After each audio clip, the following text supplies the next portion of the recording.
La semaine dernière, on avait parlé rapidement du Ever Given, qui est maintenant prisonnier du canal de Suez et son équipage de 25 personnes, en négociation avec l'autorité du canal qui réclame une somme de 918 millions de dollars en échange de rendre le bateau.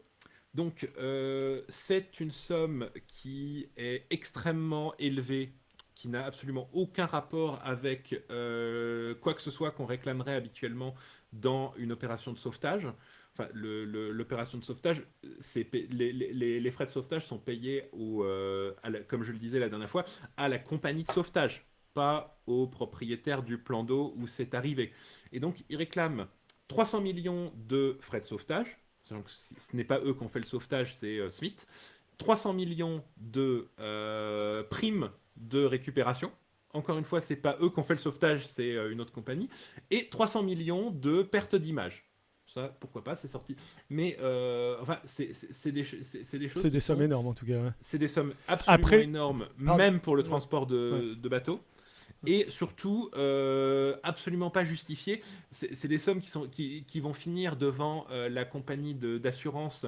Enfin, les assurances pour ce genre de choses, c'est des immenses assurances mutuelles entre affréteurs avec des caisses communes pour ce genre de dépenses imprévues.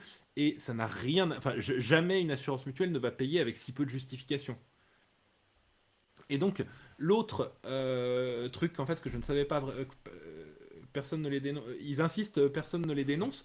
Bah, pour l'instant, personne ne veut les dénoncer. Enfin, tout le toutes les compagnies sont plutôt en train de dire ce sont des négociations qui sont en cours parce qu'ils n'ont pas envie de les braquer. Parce que pour l'instant, la compagnie du canal de Suez a le pouvoir absolu là-dessus. Et potentiellement, en fait, s'ils veulent pas laisser sortir le bateau, ils ne laisseront jamais sortir. Et il y a un exemple extrêmement simple, parce que je vous parlais d'un problème dans les années 70 de bateaux qui sont restés coincés 8 ans, mais là, maintenant, à cet instant précis, il y a un bateau, il y a quelqu'un qui est à bord d'un bateau qui est coincé depuis 4 ans dans ce putain de canal. En fait, le monsieur Mohamed Aïcha, à bord du cargo avec un pavillon du Bahreïn, le MV Aman. En fait, son bateau est resté coincé suite à une avarie à bord il y a maintenant 4 ans. L'équipage, au fur et à mesure, le propriétaire du bateau n'est plus clair. C'est probablement le fait qu'il ait fait faillite ou quelque chose comme ça. Enfin, je n'ai pas exactement les détails, mais le propriétaire du bateau n'est pas à 100% clair.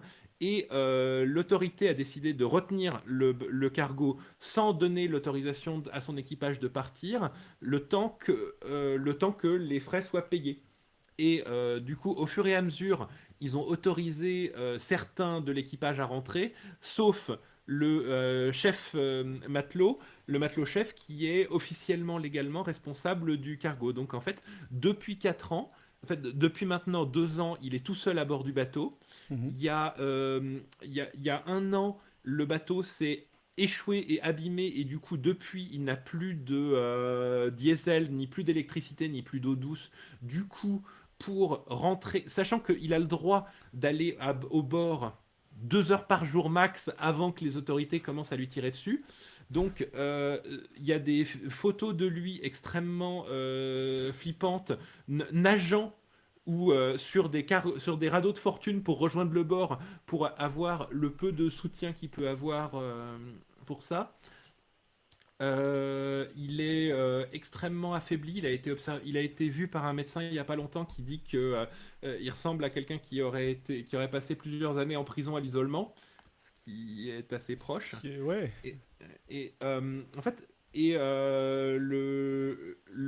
fait d'avoir des marins coincés à bord d'un bateau abandonné par leur compagnie, c'est quelque chose de tellement commun qu'il y a une base de données updatée en temps réel sur le site du International Seafarer Union, le syndicat international des marins.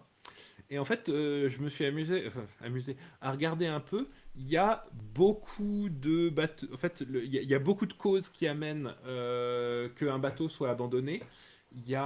C'est très régulièrement que les autorités de port interdisent aux gens de descendre. En fait, ce qu'ils craignent, c'est que se retrouver avec un bateau en ruine sur les mains, sans personne sur qui faire pression. Tant qu'il y a un équipage à bord, il y a quelqu'un à qui il appartient, il y a quelqu'un qui en est légalement responsable, tu peux te retourner contre lui. Et en fait, un problème que les règles du commerce international par bateau sont mal écrites. En fait, elles ne protègent pas bien les marins. Les marins sont très peu protégés. Il y a le truc, c'est que la convention internationale qui régit tout ça a été signée par tout le monde. C'est très très très compliqué. Il y a 2 ou 3 conventions internationales qui sont en préparation et qui arrangeraient beaucoup de ces choses-là. Le problème, c'est qu'à chaque fois, quand tu as une nouvelle convention internationale, tu as 5 pays qui vont la signer grand max, et ensuite c'est la croix, Javel, la croix et la bannière pour la faire signer aux autres. Et enfin, c'est un sujet extrêmement complexe et qui prend énormément de temps. Et donc, le commerce marin international, c'est vraiment la jungle. Et ça donne pas Et ça envie d'y va aller. devenir une chronique régulière quasiment, parce que tu nous racontes tout Ah un bah tas si on le... de trucs intéressants là-dessus. Mhm. Je- Ah bah si on me le demande. Comme la fenêtre d'Overton, c'est quelque chose que je ne connaissais pas du tout. Mais Si, si, c'était si on très veut cool. des bonnes nouvelles, les marins du Ever Given ne sont pas abandonnés. C'est une Ouais. compagnie japonaise, c'est pas non plus des branlos. Il y a quelqu'un derrière. Euh, les 3 marins dont le contrat arrivé à expiration vont être sortis, vont pouvoir aller rentrer chez eux. En échange, le Ever Given va devoir prendre 3 nouveaux marins venus d'Inde pour les remplacer. Mais eux, du coup, vont continuer à être payés. Le gros, gros, gros problème généralement des marins abandonnés, c'est qu'ils se retrouvent avec des disputes de salaire complexes de 6 mois qui n'ont pas été payés. Et, enfin, Ouais. c'est des choses qui Ça, arrivent. plus enfin, comme tu disais tout à l'heure, c'est assez proche d'être en prison à Mm. l'isolement. Enfin, Ah oui, bah j'imagine. quand tu Ouais, te retrouves sans ouais, électricité et sans eau courante sur ton ouais, énorme prison flottante, ouais. c'est joyeux. J'imagine le mec avec un stock de jouets pour Happy Meal, pas de bouffe, pas d'électricité et des milliers de.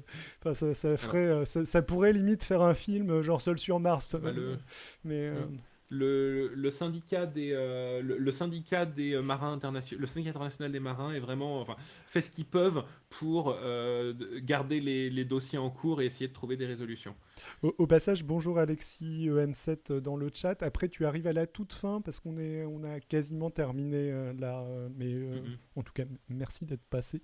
Euh, C'est toujours la blague du bateau sous pavillon malgache affrété par une compagnie caribéenne qui transporte du pétrole pour 3 compagnies différentes, dit camarade docteur.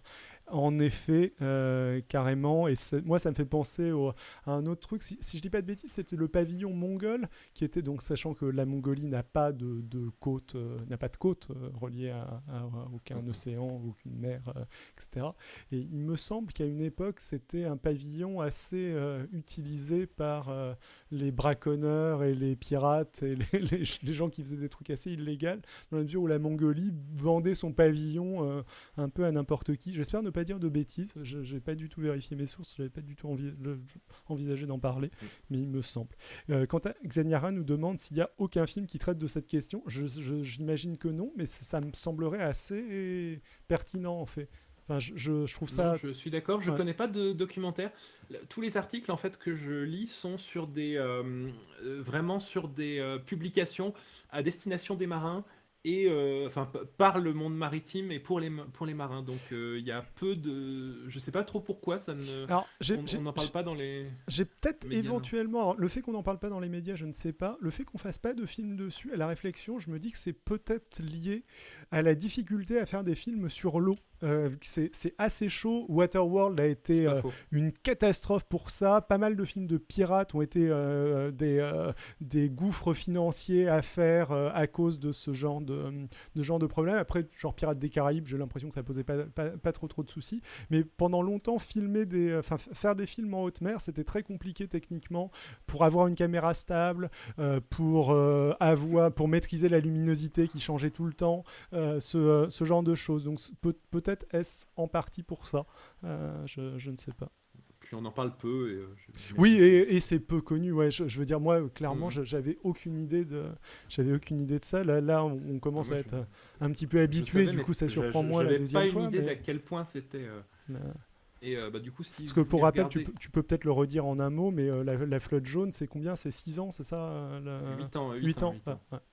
Mais bon, la flotte jaune, je comprends que c'était complexe. L'entrée et la sortie du canal avaient été sabotées. Donc physiquement, ils pouvaient aller nulle part et les deux côtés étaient en guerre. Donc à la limite, je peux comprendre. Mais là, les marins coincés dans le canal de Suez, et sachant que je parle que du canal de Suez, mais ça arrive dans beaucoup d'autres ports. Hein. J'avais gardé le lien de la base de données si ça vous intéresse, de la base de données du syndicat sur tous les cas d'abandon de bateaux, c'est extrêmement récurrent. Et beaucoup d'équipages se retrouvent coincés à bord pendant très longtemps. Varalas dans le chat qui nous dit qu'il faut proposer à Herzog ce type de film, il serait capable de le faire juste pour le challenge. Je sais pas s'il est, Ah ouais, il fait toujours des films, Herzog. Euh, je... Mais l'avocat de Sarkozy. non, l'autre, celui qui monte des bateaux sur des montagnes. Donc Xanaria, pourquoi est-ce que on ne parle pas de la suite? Bah, c'est un des rares cas, honnêtement, où on en parle. Il y a des articles de CNN qui parlent du fait. C'est justement, on parle très très très rarement des marins abandonnés. Et cette fois-ci, on en parle un peu. J'ai vu un article France Info. Je pense qu'on peut remercier que le paquebot ait fait, enfin pas le paquebot, le porte-container ait fait un dessin de bite avant de se cracher. Sinon, personne. Non, je pense que les gens en auraient parlé parce que quand même le Alors, canal de Suède je bloqué vais mettre pendant dans si le longtemps. chat le Ouais. lien. Je vais mettre dans le chat le lien de la base de données des marins abandonnés, si ça intéresse quelqu'un.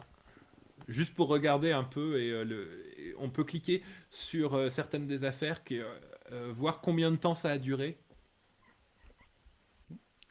Je lance la partie promo, même si on peut continuer un petit peu. Du coup, on fait des revues de presse pour les gens qui ne seraient pas habitués. On fait des revues de presse tous les mercredis, en alternance normalement entre des revues de presse plus politiques, mais pas que, qu'on fait avec Adrien, comme ce qu'on a fait aujourd'hui. Donc, c'est pas forcément vraiment, enfin là, typiquement, c'est pas vraiment de la politique, ce dont on est en train de parler. Et des revues de presse plus scientifiques, un peu debunk, que je fais avec Simon. Donc ça s'alterne une semaine sur deux.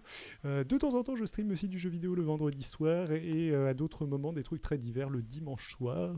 Vous pouvez vous abonner, vous êtes les bienvenus. On fait ça régulièrement, donc le mercredi soir à 21h entre autres. Et merci à tout le monde, vous avez été particulièrement nombreux, c'était très cool pour nous.